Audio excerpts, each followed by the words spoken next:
کلوپترا مصر کی ملکہ اور اسکندریہ کے حکمران یونانی خاندان بلتموس میں سے تھیں۔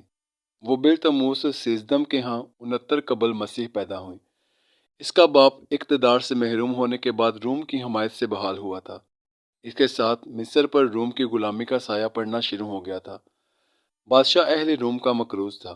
اس نے روم کے مجلس امرا سے وعدہ کیا تھا کہ اس کے مرنے کے بعد مصر پر روم کا قبضہ ہوگا۔ 51 قبل مسیح میں ان کا انتقال ہو گیا۔ اس کی اولاد میں سب سے بڑی کلوپترا تھی، جس کی عمر اس وقت 18 سال اور دوسری لڑکی ارہینو تھی۔ اس سے چھوٹا لڑکا جو بعد میں بلتموس چہاردم اور سب سے چھوٹا لڑکا بلتموس پانزدہم کہلایا۔ شاہ مصر کی وصیت کے مطابق اس کا بڑا لڑکا اور بڑی لڑکی مشترکہ طور پر تاج و تخت کے وارث قرار پائے اور مل کر حکومت کرنے لگے، لیکن قصر شاہی دو گروپ میں تقسیم ہو گیا۔ کلوپترا کا حامی گروہ کمزور نکلا اور کلوپترا کو جلا وطن ہونا پڑا، لیکن تھوڑے ہی دنوں بعد جوان سالہ کلوپترا شام کے علاقے سے ایک فوج لے کر مصر میں داخل ہو گئی۔ انہی دنوں روم میں شہنشاہ پومپئی اور اس کے حریف جولیس سیزر میں رسا کشی شروع ہو گئی۔ پومپئی شکست کے بعد پناہ کی تلاش میں مصر آیا، لیکن ساحل پر ہی منحرف درباریوں کے ہاتھوں قتل ہو گیا۔ جولیس سیزر پومپئی کے تعاقب میں مصر پہنچا اور کلوپترا کے دام حسن میں گرفتار ہو گیا۔ کلوپترا نے سیزر کی مدد سے اپنے دشمنوں کو صفایا کیا، جن میں اس کا بھائی اور چھوٹی بہن شامل تھے۔ ادھر روم میں سیزر کا قابل اعتماد نائب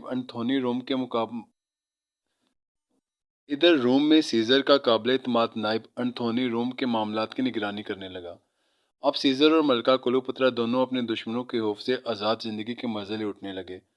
کلوپترا کے بطن سے سیزر کا ایک بیٹا سیزارین پیدا ہوا۔ بیٹے کی پیدائش کے کچھ عرصے بعد سیزر کو واپس روم جانا پڑا۔ مصر سے آ کر سیزر فتوحات میں مصروف رہا۔ جشن فتوحات کے موقع پر کلوپترا بھی روم پہنچ گئی اور روم کی ملکہ بننے کے خواب دیکھنے لگی، لیکن پومپئی کے حامیوں نے پھر سر اٹھا لیا اور سیزر کو قتل کر دیا۔ اب کلوپترا نے اپنے بیٹے سیزران کو تخت پر بٹھانے کا خواب دیکھا۔ اس نے سیزر کے نائب انتھونی کو اپنے دام فریم میں گرفتار کر لیا۔ انتھونی نے اسے اسکندریہ لوٹ جانے اور مناسب وقت کا انتظار کرنے کو کہا۔ روم میں آکوٹین نے غلبہ پا لیا تو انتھونی بھی اسکندریہ پہ آ گیا۔ اس کے تعلقات بھی سیزر کی طرح کلوپترا سے آگے بڑھے۔ ملکہ حاملہ ہو چکی تھی۔ انتھونی 40 قبل مسیح میں روم واپس چلا گیا۔ 6 ماہ بعد کلوپترا کے ہاں جڑواں بچے پیدا ہوئے۔ انتھونی مصر اور شام میں ناکامی کے بعد مصر آ گیا۔ آکوٹین نے انتھونی کا خطرہ ہمیشہ کے لیے ختم کرنے کے لیے مصر پر یلغار کر دی۔ انتھونی مارا گیا اور کلوپترا قید کر دی گئی۔ وہ جانتی تھی کہ اگر وہ زندہ رہی تو آکوٹین اسے اور اس کے بچوں کو مصر کے سڑکوں پر ذلیل و رسوا کرے گا۔ کلوپترا نے آکوٹین سے انتھونی کی قبر پر جانے کی اجازت مانگی، قبر پر پھولوں کی چادر چڑھائی، ڈولی میں بیٹھ کر واپس آئی اور حمام تیار کرنے کا حکم دیا۔ غسل کر کے زرتار لباس پہنا، بال گندوائے اور صوفے پر دراز ہو گئی۔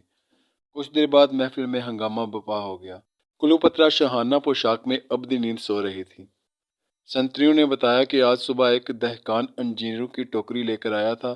نامعلوم دہقان سے زہریلا سانپ منگوایا گیا۔ ملکہ نے ٹوکری سے سانپ نکالا اور اسے ڈسنے کے لیے اپنے جسم پر چھوڑ دیا۔ سانپ کے زہر نے فوری اثر کیا اور حسن کی دیوی کلوپترا کی جان نکل گئی۔ مرنے کے بعد جب لاش کا معائنہ کیا گیا تو جسم پر سانپ کے ڈسنے کے نشان ملے۔ تو دوستو، کیسی لگی ہماری آج کی کہانی؟ امید کرتا ہوں کہ اچھی لگی ہوگی، اور اگر آپ کو کوئی کہانی اچھی لگتی ہے تو اپنی رائے کا اظہار ہمارے کامنٹس میں کریں اور ہمیں بتائیں کہ آپ کس طرح کی کہانیاں پسند کرتے ہیں۔